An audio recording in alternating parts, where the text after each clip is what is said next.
Hello students, welcome back. This is Gurpreet Singh. हमने इससे पहले डिस्कस की थी किस तरह से जो फॉरेनर्स थे, खास तौर पर यूरोपियंस, उनका मन था कि अपनी प्रोस्पेरिटी को बढ़ाया जाए।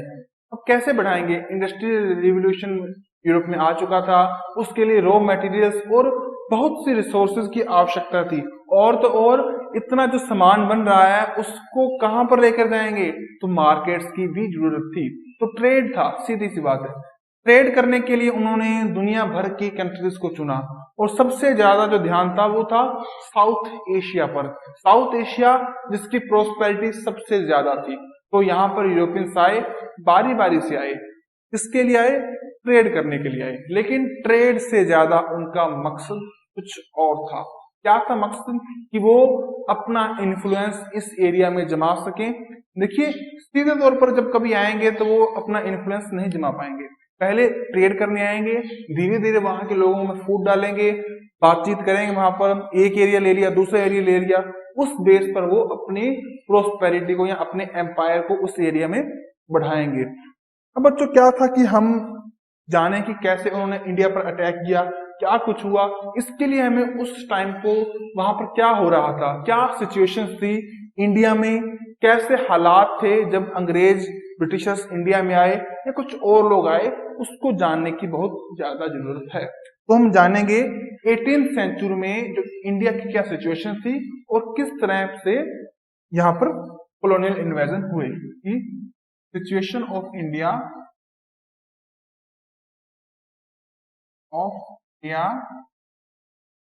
इन 18th सेंचुरी में और कॉलोनियल इन्वेजन। देखो बच्चों, फ्रांस और इंग्लैंड ये दोनों आ चुके थे, दोनों में वॉर हुई, कर्नाटक में वॉर हुई। हमने इससे पहले इसके बारे में पढ़ा था। और इसमें जीता कौन? जीता इसमें इंग्लैंड। क्यों जीता इसके बारे में भी जाना था कि जो इंग्लैंड के जो टॉप लीडरशिप थी और उनकी लीडरशिप थी उसमें अंतर था। जो फ्रांस के लोग थे उनमें खुद में बनती नहीं थी इतनी। और जो इंग्लैंड की कंपनी थी ईस्ट इंडिया कंपनी, वो एक प्राइवेट कंपनी थी कंपेयर टू जो फ्रांस कंपनी थी, वो एक गवर्नमेंट कंपनी थी, एक सरकारी कंपनी थी। अब उनको कोई भी बड़ा डिसीजन लेने से पहले फ्रांस की ओर देखना पड़ता था। फ्रांस से कब कब लेटर आएगा, कब जाएगा, टाइम लगता था। लेकिन जो इंग्लैंड के लोग थे वो तो खुद ही प्रधान थे, जो बात कर ली वही वैलिड है। तो इसी के कारण दोनों में वॉर हुई और इंग्लैंड इसमें जीत गया। अब इसके बाद अपने बात करेंगे कि 18th सेंचुरी में किस तरह के माहौल थे जब फॉरेनर्स जो कॉलोनियल इन्वेजन होना शुरू हुआ था। देखो, सबसे पहले अपने बात करेंगे मुगल्स की।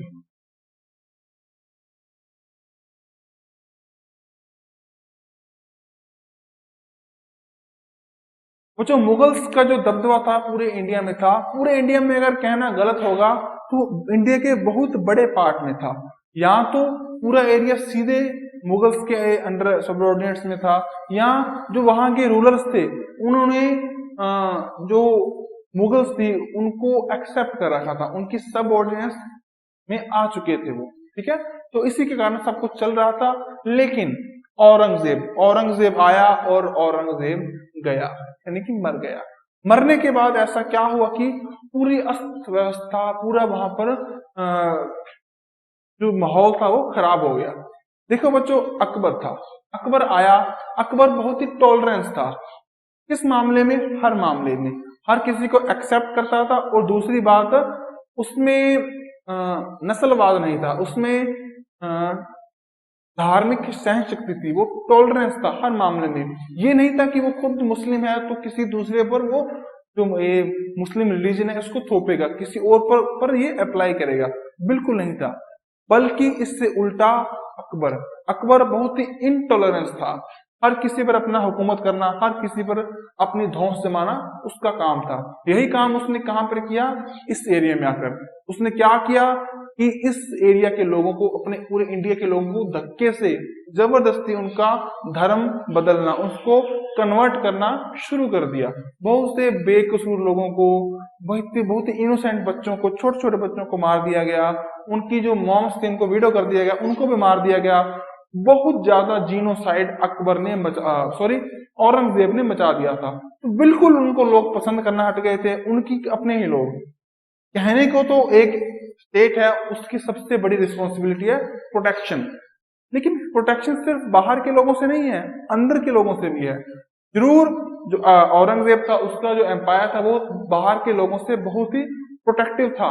हो सकते अपने अंदर जो उनके जो राजा राजा थे उनके लिए भी वो प्रोटेक्टिव होगा, लेकिन जब अंदर लॉ एंड ऑर्डर से नहीं है, उन्हीं के लोग, उन्हीं के ऑफिसर्स, उन्हीं की पुलिस, उन्हीं की आर्मी के लोग अपने ही लोगों को परेशान कर रहे हैं, तो भाई लंबे टाइम तक ये टिकने वाले नहीं हैं। तो इसी में क्या हुआ, औरंगजेब की मौत हो गई।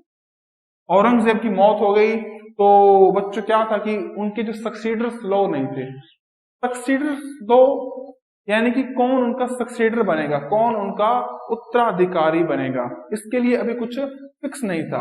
तो बच्चों क्या हुआ कि हिंदू थे, जो हिंदूज में एक ट्रेडिशन था या एक उनमें रिवाज था कि हिंदुओं का सबसे बड़ा लड़का ही किंग बनेगा, वही उनकी पूरे एम्पायर को संभालेगा, किंगडम को संभालेगा। लेकिन इनके ऐसा नहीं था।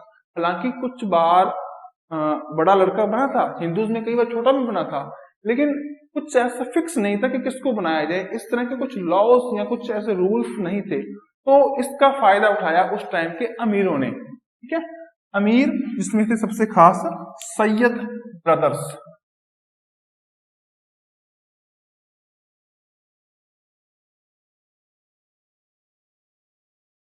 और जो उस टाइम में मुगल थे ना, मुगल बादशाह थे, मुगल किंग्स थे, वो नाम के ही थे। ठीक है ना, कठपुतलियां थी वो, जो इन्होंने कह दिया वही माना जाएगा। अब जब बच्चों इतने सारे बंदे जो रूल कर रहे हैं, कोई खास सेंट्रल एडमिनिस्ट्रेशन नहीं है, तो नीचे उसका फर्क पड़ेगा क्या कि बहुत से लोग अपने आप को इंडिपेंडेंट अनाउंस करने लगे। उनके नीचे जो इतने पहले इतने सालों से लोग थे खुद को इंडिपेंडेंट कहने लगे। इससे जो मुगल थे उनका इन्फ्लुएंस कम होने लगा। ठीक है ना, अब उनका इन्फ्लुएंस कम होगा अगर वहां पर जो पूरा इंडिया है, जो पूरा कोई पार्ट है, वो छोटे छोटे लोगों में, छोटे छोटे किंगडम में टूट जाएगा, और वो किंगडम आपस में एक दूसरे को आंख दिखा रहे हैं, तो किसी बाहर के बंदे का आकर यहाँ पर अटैक करना बहुत आसान हो जाएगा। क्योंकि जो खुद अलग हुए हैं ना, उनसे भी कभी कोई अलग हो सकता है। जो खुद इस तरह की राजनीतिक गंदी भावना के शिकार हुए हैं, उनके साथ भी इस तरह का काम हो सकता है। ऐसा काम हुआ भी, बाहर के लोगों को अपने पर अटैक करने के लिए उन्होंने खुद इनवाइट किया। तो क्या था बच्चों, सैयद ब्रदर्स वो आए थे। कुछ जो उस टाइम में इन्फ्लुएंस इनका मुगल्स का कम हो गया था, क्योंकि कुछ सेंट्रल एडमिनिस्ट्रेशन अच्छा नहीं था, बिखरी हुई थी जो पावर्स थी। तो 1739 इस टाइम में आया एक नादिर शाह।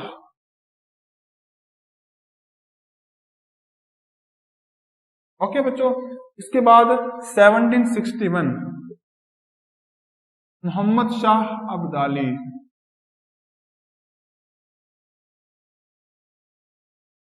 और बच्चों मोहम्मद शाह अब्दाली की अगर बात करें, पीछे आपने इनका बहुत नाम सुना होगा, है ना। एक इन पर मूवी बन रही थी, इन्होंने इंडिया में आकर अटैक किया था। ठीक है ना, इंडिया में इनकी कोई इमेज ज्यादा अच्छी नहीं है।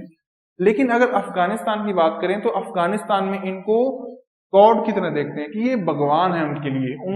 उनके लिए इन्होंने बहुत कुछ किया। देखिए बच्चों, एक तरफ का जो क्रांतिकारी है, दूसरी तरफ का आतंकवादी है। यानी कि एक तरफ का जो अच्छा लोग है, कुछ करने वाला है, तो दूसरी तरफ के लिए टेररिस्ट है। चाहे कश्मीर में ले लीजिए, कश्मीर में देखिए हम जिनको टेररिस्ट मानते हैं, दूसरी तरफ के लोग उसको मानते हैं कि ये तो कश्मीर की आजादी के लिए काम कर रहे हैं, उन लोगों के राइट्स के लिए काम कर रहे हैं। यही बात है इराक, सीरिया, इन एरिया में। यहाँ पर एक इस्लामिक स्टेट नाम का एक टेररिस्ट ऑर्गेनाइजेशन है, दुनिया का सबसे बड़ा terrorist organisation Islamic state.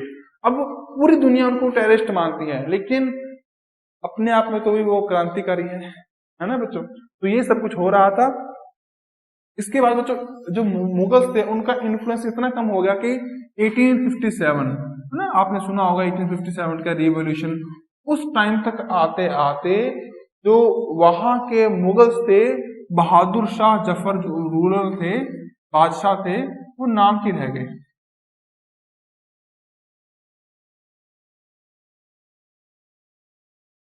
Okay बच्चों, इस तरह से कहानी हुई।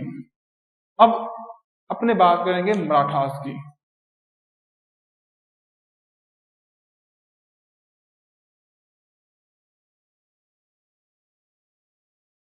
देखो वो जो मराठाओं का दबदबा तो था, अपने इसके बारे में देखा भी, बात भी की है, लेकिन कितना था। देखिए सैयद ब्रदर्स थे, उनके साथ बाजीराव थे, उन्होंने कुछ ट्रीटी साइन की थी, है ना। ट्रीटी क्या थी कि दोनों में लड़ाई हो रही थी और जो मराठास थे वो थोड़े स्ट्रांग थे, तो मराठा ने एक प्रॉमिस किया या इस तरह की ट्रीटी साइन की कि आप हमें इतने हमारे एरियाज दे दीजिए, आप हमें साल का इतना टैक्स देंगे, बदले में हम आपको प्रोटेक्ट करेंगे। देखो प्रोटेक्ट तो करेंगे, जब मराठाओं ने उनको हरा दिया, अब मराठाओं से हार गए वो तो कोई भी हरा देगा, तो मराठाओं ने कहा कि हम आपको प्रोटेक्शन देंगे, प्रोटेक्शन देनी शुरू हो गई। इसी टाइम में क्या हुआ बच्चों, कुछ अटैक हुए। कौन सा अटैक? पानीपत का third war, Panipat third war. पहले दो हो चुकी थी, अपने उसके बारे में आपने बात भी की थी ना, जब बाबर आया था, वो सभी इब्राहिम लोदी, सांगा, है ना, उस टाइम की लोग। और अब ये जो पानीपत की वॉर हुई थी 14th of January 1761, 14th of January 1761। तो जो इस टाइम में पानीपत की वॉर हुई मोहम्मद शाह अब्दाली और मराठास के बीच। शुरू में तो मराठास थोड़े से तेज रहे, लेकिन लास्ट में वो हार गए। अब अब्दाली क्यों आया था? नादिर शाह आया था इससे पहले, उसने काफी एरिया में अपना इन्फ्लुएंस बना लिया था, लेकिन बाद में फिर से जो मराठास थे, मुगल्स थे, अपने एरियाज को जीत लिया। तो अपने जो एरियाज थे जिनको मोहम्मद शाह अब्दाली अपना मानता था, उनको वापस लेने के लिए, या कुछ 100 तरह के और भी कारण है, आपको पता है कि जो जितने पहले थे, क्यों किसी पर कोई अटैक करेगा भाई, जीतने के लिए, हर किसी को अच्छा लगता है जीतना, उसके लिए अटैक किया था। तो उस वॉर में मराठा हार गए थे, उसके बाद छोटे छोटे वो टुकड़ों में बंट गए थे ना, उसके बाद ब्रिटिशर्स आए, उनको एक एक करके हरा दिया। हालांकि अगर वो ना हारते, इतने क्रेजियस थे, इतने ब्रेव थे वो, अगर ना हारते तो शायद ब्रिटिशर्स उनको कुछ ना कर पाते, है ना। शायद आज कुछ और होता, शायद आज इंडिया की सिचुएशन कुछ और होती, शायद शायद शायद, है ना। अपने हिस्ट्री में एक चीज है कि इफ एंड देन, यदि ऐसा ना होता तो फिर क्या होता। तो हम इस पर सोच सकते हैं कि अगर मोहम्मद शाह अब्दाली से मराठा नहीं हारते तो शायद आज इंडिया की सिचुएशन कुछ और होती, है ना। तो बच्चों इसके बाद अपने बात करेंगे अवध। अवध जो है बच्चों वो है समझ लीजिए यूपी में, जो आज का है ना अयोध्या, फैजाबाद जिसको कहते हैं ना कुछ लोग, या पहले इसका नाम था, अब नाम बदल गया, अयोध्या हो गया। तो अयोध्या के पास है अवध।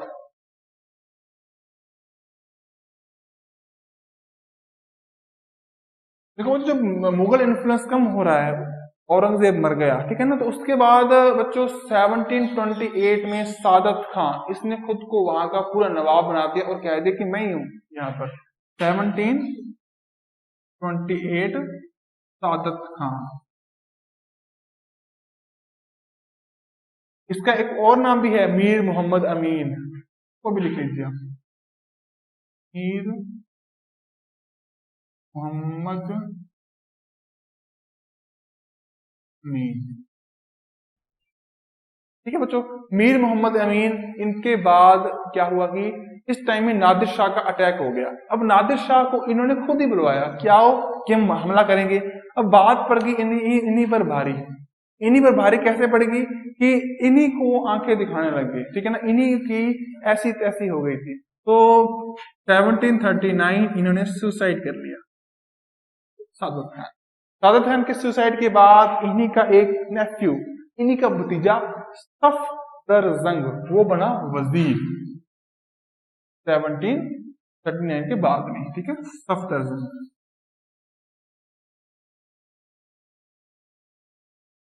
सफदरजंग बना था जो, वो बना था यहाँ का सूबेदार, यानी यहाँ का नवाब कह दीजिए, ठीक है ना।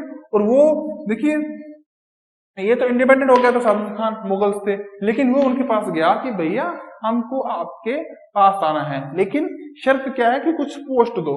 तो इनको बना देगा मुगल अंपायर का वजीर, वजीर एक तरह से मिनिस्टर बना दिया गया, ठीक है ना। और इनके बाद इनका बच्चा था, इनका बेटा था, उनका नाम था शजाउद्दौला, वो बना वहां का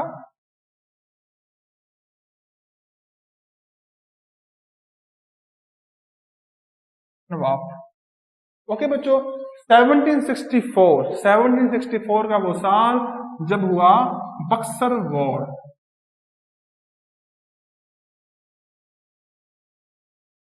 बक्सर वॉर हो गई, सजाउद्दीन साहब भी हार गए, उसमें डिफीट हो गए। अब बच्चों अंग्रेज जो थे, ब्रिटिशर्स थे, जो नए नए इंडिया में आए थे, तो वहां की ना जो छोटी छोटी बातों को वो नहीं जानते थे। यहाँ पर रूल करना मुश्किल था। बाहर का अगर कोई बंदा अगर एकदम रूल करेगा यहाँ की छोटी छोटी चीजों के बारे में, पटवारी तहसीलदार जिनको पता है, जो मुस्लिम्स हैं, जो इंडियंस हैं, ठीक है ना, उनके जितना अंग्रेजों को, ब्रिटिशर्स को नहीं मालूम। तो एकदम से आकर सभी अपने यहाँ पर अधिकारी लगा दें तो कैसे पार पड़ेगी, है ना। इतना भी रूल करना नहीं जानते। और दूसरी बात, अगर रूल कर भी लें तो भाई इनका पहुंच अभी ज्यादा है, तो वो आसानी से अंग्रेजों को हरा देंगे। तो क्या हुआ, इन्होंने एक ट्रीटी साइन की, इलाहाबाद की ट्रीटी, ठीक है ना।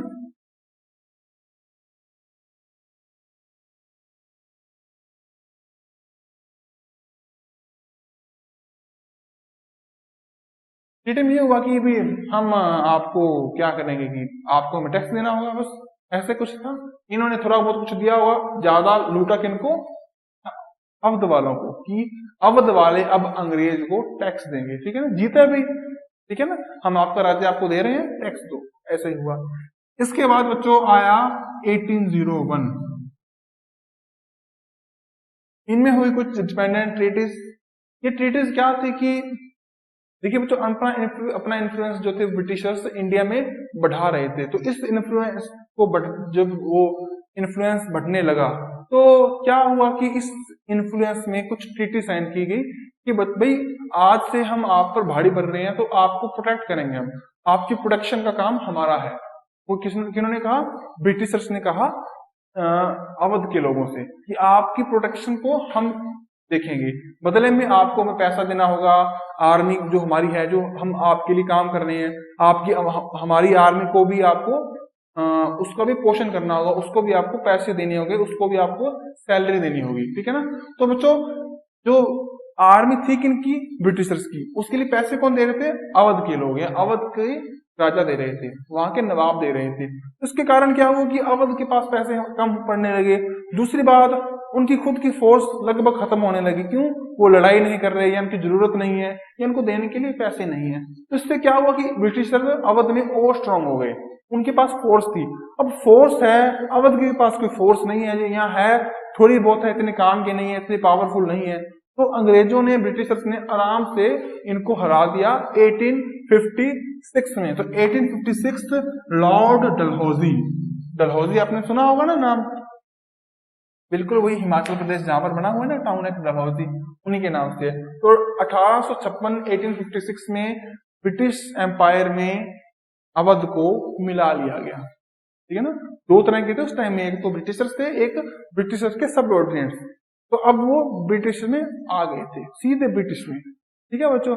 इसके बाद बच्चों अपने बात करेंगे बंगाल की।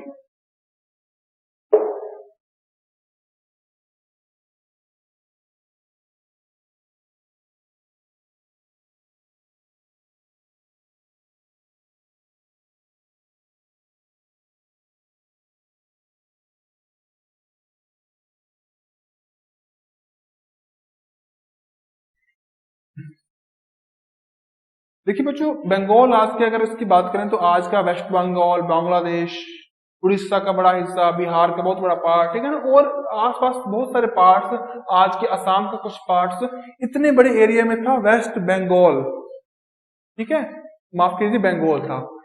इस एरिया में जो फर्टाइल लैंड थी वो भी बहुत थी, ठीक है ना, प्रोस्पेरिटी अच्छी थी, बहुत कुछ था यहाँ पर, मिनरल्स थे बहुत सारे। इसके कारण जो बंगाल था वो बहुत बड़े एरिया में फैला हुआ था किसके नीचे, ये मुगल्स के नीचे। तो मुर्शिद कुली जो थे वहां के थे नवाब या सूबेदार, उन्होंने अपने आप को इंडिपेंडेंट अनाउंस कर दिया, ठीक है बच्चा। मुर्शिद कुली, इनके बाद इनके एक सन इन लॉ थे शजाउद्दीन, 1727 में वो बने।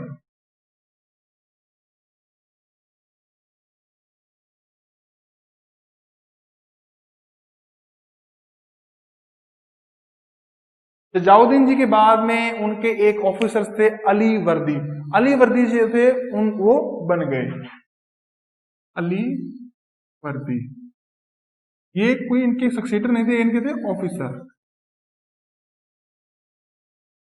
ठीक है बच्चों। अब बच्चों बात करेंगे कि अब जब ये बन गए तो ये तो मुगल से अलग हो गए थे, ये क्या गए, मुगल के पास गए कि हम आपको पास आ रहे हैं, तो इन्होंने अपने आप को मुगल से वेरीफाई करवा लिया। और इसके बाद आए सिराजुद्दौला, इन्हीं के बच्चे।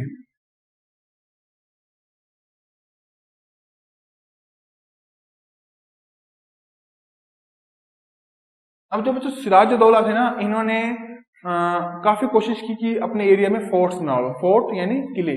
अब बच्चों एक बात है कि अगर किले बना लेंगे ना, तो ब्रिटिशर्स पर इनका इन्फ्लुएंस या इन पर ब्रिटिशर्स का इन्फ्लुएंस नहीं हो पाएगा, इन पर अटैक नहीं कर पाएंगे। तो बच्चों ब्रिटिशर्स के साथ इनकी दोस्ती थी, लेकिन ब्रिटिशर्स ने कह दिया कि किले तो नहीं बनेंगे।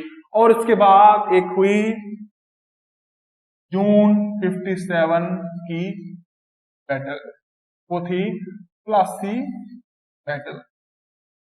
प्लासी बैटल वो जिसने पूरी की पूरी इंडिया की हिस्ट्री को बदल कर रख दिया। पहली बार ब्रिटिशर्स को इतने बड़े एरिया में इन्फ्लुएंस करने का मौका मिला। देखिए बच्चों, इतना बड़ा एरिया था, ठीक है ना, इतने बड़े एरिया में अगर वो इन्फ्लुएंस कर जाएंगे, वो आ जाएंगे ब्रिटिशर्स, तो उनके पास एक बड़ी आर्मी होगी, बड़ा एरिया होगा, वेल्थ का बहुत अच्छा जरिया होगा, कमाई होगी, रिसोर्सेज होंगे, कुछ भी कर सकेंगे वो। इसी के बेस पर उन्होंने कर्नाटक में फ्रांसिस को हरा दिया था, डिफीट किया था इसी के बेसिस पर, क्योंकि उनको बंगाल से रिसोर्सेज मिल रहे थे। तो बंगाल पर अटैक किया, 1757 बन गए वहां के राजा, ठीक है ना। इसीलिए कहते हैं कि जो इंडिया था ना 190 ईयर्स तक गुलाम रहा था अंग्रेजों का, वही तो था 1947, 1757 से 1947 190, यही थे जहां से इंडिया अब गुलाम होना शुरू हो गया था, ठीक है ना। क्योंकि इंडिया की जो अंदर की स्थिति थी, इंटरनल सिचुएशन थी, वो ज्यादा अच्छी नहीं थी। अब बात करेंगे मैसूर। मैसूर कहाँ है बच्चों? मैसूर है आज के कर्नाटक में, ठीक है ना, काफी अच्छा शहर है। लेकिन पहले मैसूर एक प्रिंसली स्टेट था, आपने कहा है ये कितना बड़ा था। आज का मैसूर में आज का साउथ कर्नाटक का बहुत बड़ा हिस्सा, कुछ तमिलनाडु का हिस्सा भी था, कुछ थोड़ा बहुत केरल का हिस्सा भी था मैसूर।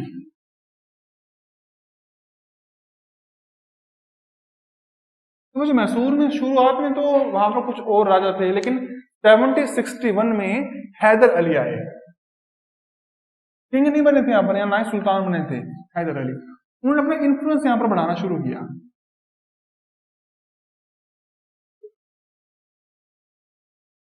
और 1766 में वो यहाँ के सुल्तान बन गए। उनके बाद आया उनका बेटा टीपू सुल्तान। टीपू सुल्तान के बारे में शायद आपने सुना भी हो। अंग्रेजों के नाक में दम कर रखा था इन्होंने, ठीक है ना।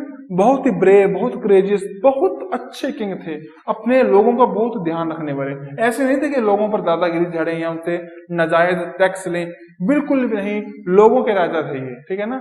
लेकिन एक टाइम आया जब इनकी मौत हो गई, ठीक है ना, और उसके बाद ब्रिटिशर्स ने इनके पूरे एरिया पर कब्जा कर लिया। इसके बाद आएंगे जाट।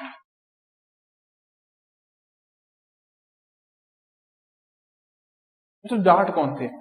जाट एक जाति, आपको मालूम है, कास्ट है। तो आज का जो अलवर, भरतपुर, धौलपुर, राजस्थान का जो एरिया है, यहां पर थे जाट, लिख लीजिए।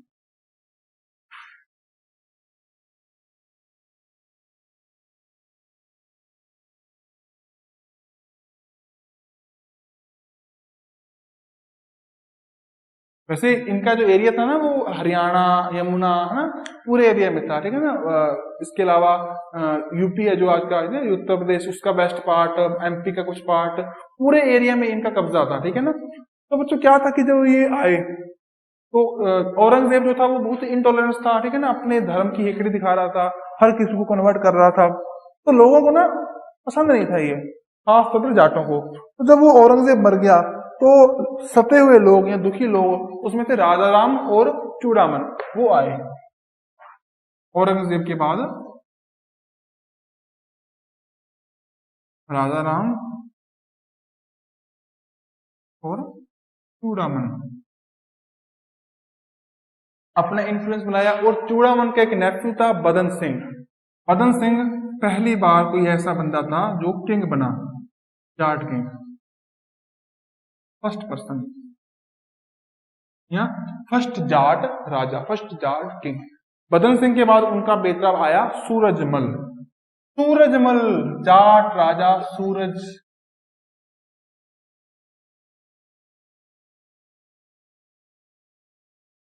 अगर महाराजा लिखेंगे तो कोई गलत बात नहीं है, महाराजा सूरजमल जाट।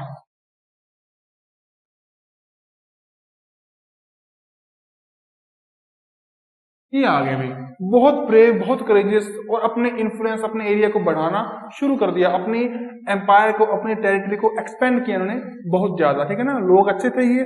इसके बाद बच्चों क्या हुआ कि 1732 सोगर, सोगर जो थी स्टेट, वहां पर थे कि खेमकरण, 1732 सोगर में थे खेमकरण। खेमकरण भी अपने ही थोड़ा सा ना खराब कर रहा था, तो उनको इन्होंने उसको डिफीट किया और वहां पर अपना जो फोर्ट था वो बनाया, ठीक है ना, भरतपुर फोर्ट, इसी टाइम में। अब इसके बाद बच्चों 1745, इस टाइम में क्या था बच्चों, मुगल और रोहेल इनको परेशान कर रहे थे, उनको भी इन्होंने परेशान किया।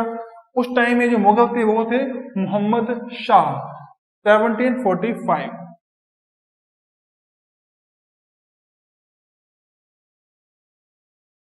मोहम्मद शाह,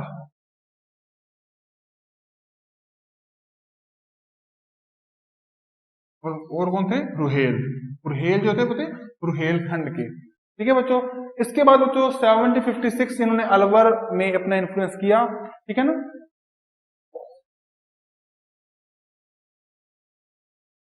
1756 में अलवर, यहाँ पर आज भी जाटों की तुति बोलती है, ठीक है ना। और उसके बाद कुम्हेर। अब 1740 इस टाइम की बात करें तो मुगल और मराठा एक हो गए थे। कैसे, हमने देखा था ना वो सैयद ब्रदर्स, उनके साथ ट्रीटी हुई थी एक किनकी, पेशवा की। तो इसके कारण जो मराठा थे उन्होंने मुगल्स को प्रोटेक्ट किया, इनके कारण इनका कॉन्फ्लिक्ट भी उनके साथ बहुत ज्यादा हुआ, ठीक है ना। इसके बाद बच्चों क्या हुआ कि पानीपत की थर्ड वॉर हुई थी। पानीपत की थर्ड वॉर किसके बीच में थी, मराठा और मोहम्मद शाह अब्दाली। तो मोहम्मद शाह अब्दाली इसमें जीत गया था, मराठा हार गए थे। तो पानीपत के जो थर्ड वॉर थी उसमें पेशवा जो थे मराठा थे, उनकी तरफ से उनका भाई गया था सदाशिव राव भाऊ, वो मर गए थे, वो तो खुद शहीद हो गए थे। सदाशिव राव भाऊ, तो उनके अप्रोक्सीमेट 1 लाख सोल्जर्स ने, कुछ कमांडर्स ने, कुछ लोग थे जिनको प्रोटेक्ट किया महाराजा सूरजमल जाट ने। उनको खाना खिलाया, उनको कपड़े भी दिए। हालांकि इसके कारण जो महमूद शाह अब्दाली था वो इनकी तरफ थोड़ा सा उखा भी हुआ, लेकिन इन्होंने सब कुछ सहन कर लिया, अपनी बात पर अड़े रहे और उनको प्रोटेक्ट किया। बिल्कुल एक ब्रेव, एक करेजियस राजा की निशानी। इसके बाद 25 दिसंबर